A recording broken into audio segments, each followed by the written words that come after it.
So now that we have installed GitHub Copilot, let's go ahead and see that how it can help us out in our real project, real application.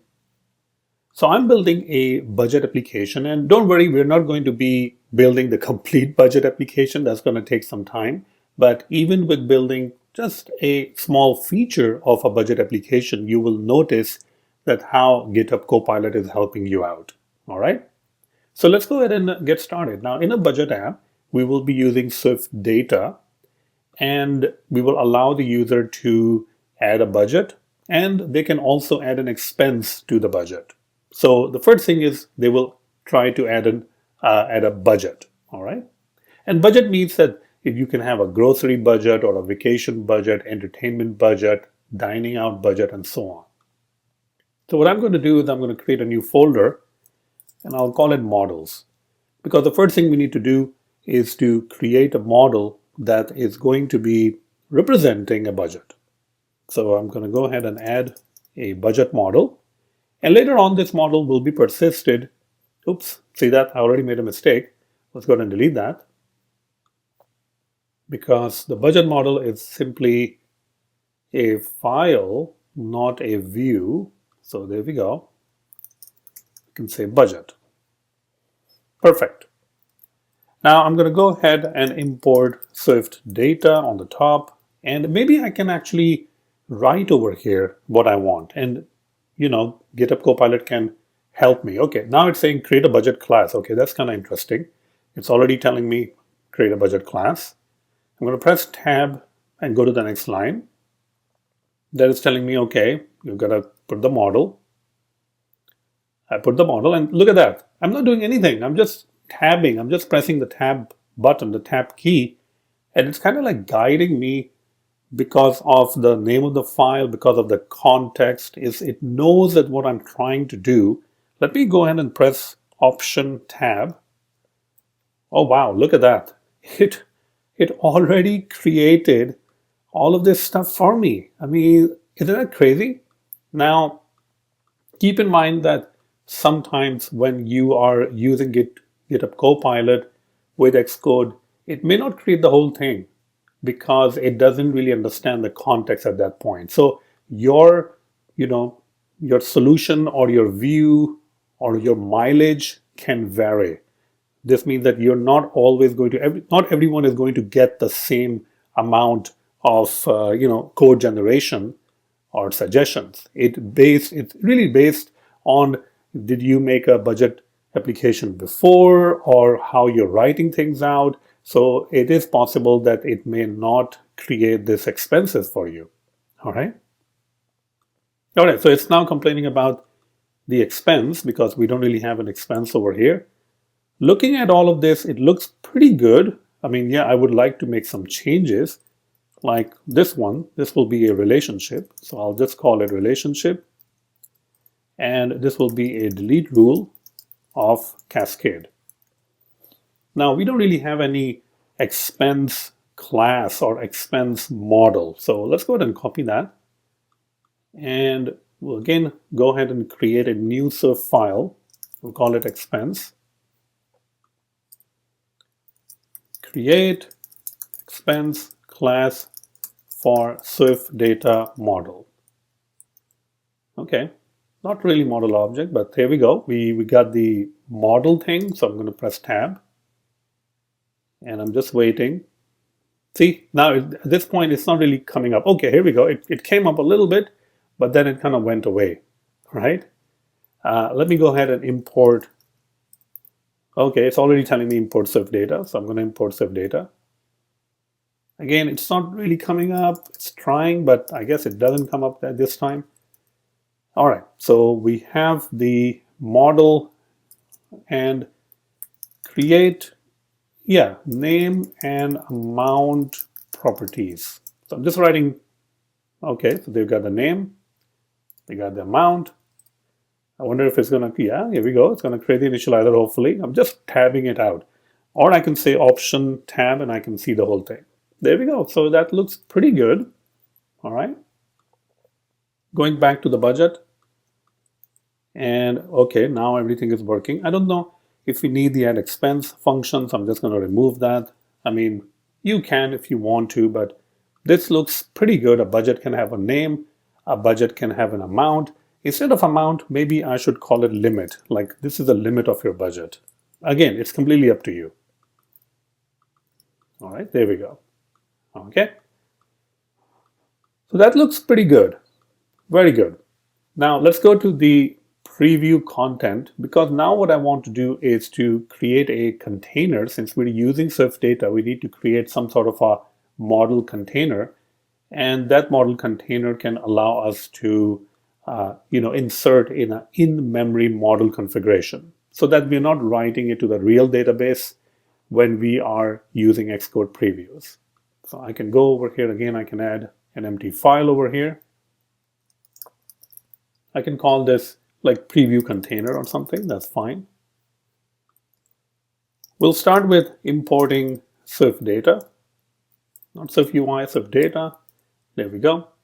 And let's see if it can actually help us out to create the preview container, if it has any knowledge of that. Preview container.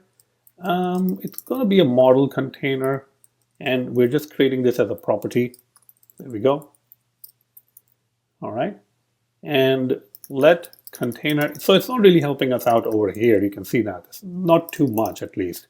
So you can see model container for a configuration or for budget, budget.self. And this will be configuration, will be model configuration, and that will be true. All right. Once we have that, we can go ahead and return the container. Now, we should be able to create some dummy budgets so that when we are looking at a list in SwiftUI, it's automatically populated. So maybe I can say create an array of budgets and then insert into container dot, I think it's called main context. Yeah, using this. Let's see if it does that. Okay, here we go. This is all the code to generate some budgets. Okay. And I'm just wondering if it's going to allow us to loop through it. Okay, it doesn't. Loop through budgets and insert into container.main context.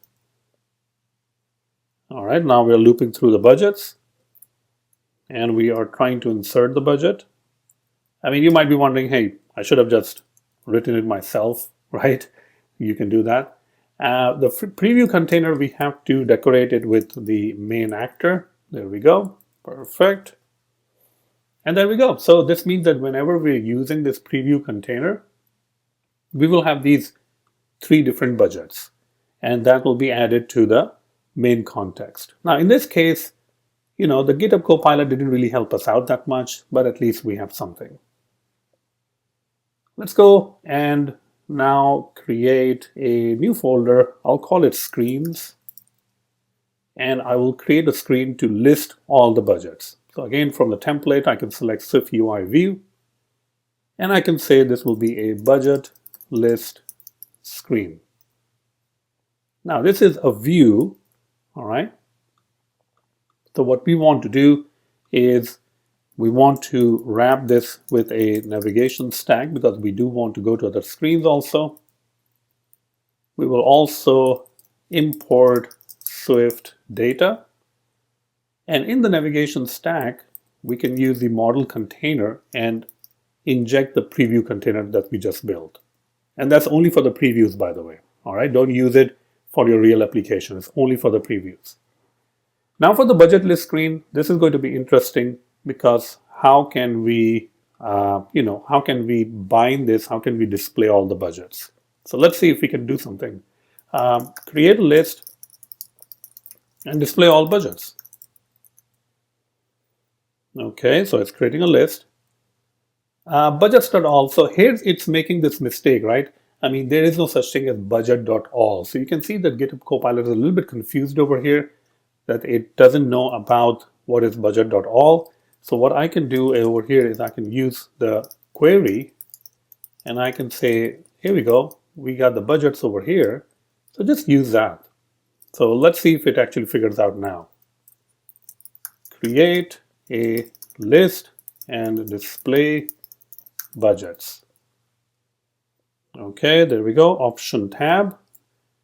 All right, so we're using budgets and it's displaying all the things. Now, in this case, it's making some mistakes also. You can see you don't really need an ID over here. So let's remove that ID part because each budget is of type model. So it already has those things. Name is fine. Title, I might not need title, but that's fine. I guess we can use title 3 if there's title 3. All right, there we go, a little bit smaller. And for the limit over here, actually title 2 might be okay. But for limit over here is the money, the actual dollar amount that you're showing, right? So let's see over here. Display text, display limit as oops, it just crashed, as currency. That's what I was trying to say. See that it doesn't know about the helper functions. So I can go over here and say text, and I think there has to be, so it's kind of like messing up now everything. You can see that. There we go. Okay, so I'm going to say, what is it? Budget.limit, and the format will be currency, and the currency code is US dollar, but you can use locale over here. And we'll see, there we go. It's actually displaying that. Instead of the V stack, we should probably be using an H stack, and we don't really need any alignment in the H stack. So you can see there's a little bit of stuff that you need to take care of. Okay, there we go. So we did a lot of the stuff by hand. So in this particular case, especially when we're talking about SwiftUI views, the GitHub Copilot was not really able to help us out. All right, let's go ahead and create another property over here. Maybe I have all of these budgets like entertainment and utilities and groceries, and I want what's the total of the budget. Create a property, create a property to store the total expenses? No, to total the budgets. Okay, there we go. So there's the total property. Let's do option tab so we can see what it's doing. All right, so there we go. That's our property called total. And now we can actually display that. Now, wherever you want to display that, is completely up to you. I think that will be a money amount. So I can just probably go over here, not over here, probably, let's see if it displays something over here. Yeah, so we can display anywhere you want, but in this case, I'll just say total. Not budget.total, it will be just total. All right, this is because this is a property just for the view itself. All right, and I can also put another one over here. We can say total, and probably put it in a H stack over here also. Okay. Yeah, so now the problem is that this loop is running all the time, and you don't really want the total to be displayed, right? So this is just our own issue that we have to deal with, that we don't want to display the total like this. So what you want to do in this case is, there are multiple ways. I mean, I can just go ahead and change that to for each and just wrap everything in the list. So that's a UI thing, and you can just figure it out yourself, whatever you want to do in those cases, right? And I can go ahead and probably just copy this line again. This is not really part of it. I mean, we can just do whatever we want. Total. So there we go. So something on the top, that's their total. All right. Great. Now, in our budget, if we go to the budget class that we created, it would be nice to have a property that will say that how much you have spent and how much is remaining. And you will see over here, that's for the total, I guess. Yeah, it should be for the expenses. Create a property to indicate how much is spent, how much of budget is spent. And let's go to the next line. Okay, so spent, and there we go. So it's actually adding up all the expenses, the amount for the expenses, and then, just adding them together using the reduce function. And now we can say create a property to indicate how much is remaining. All right, so there we go. And now we have this property remaining, which is limit minus spent. That's your remaining. All right. And now you can use these properties anywhere you want.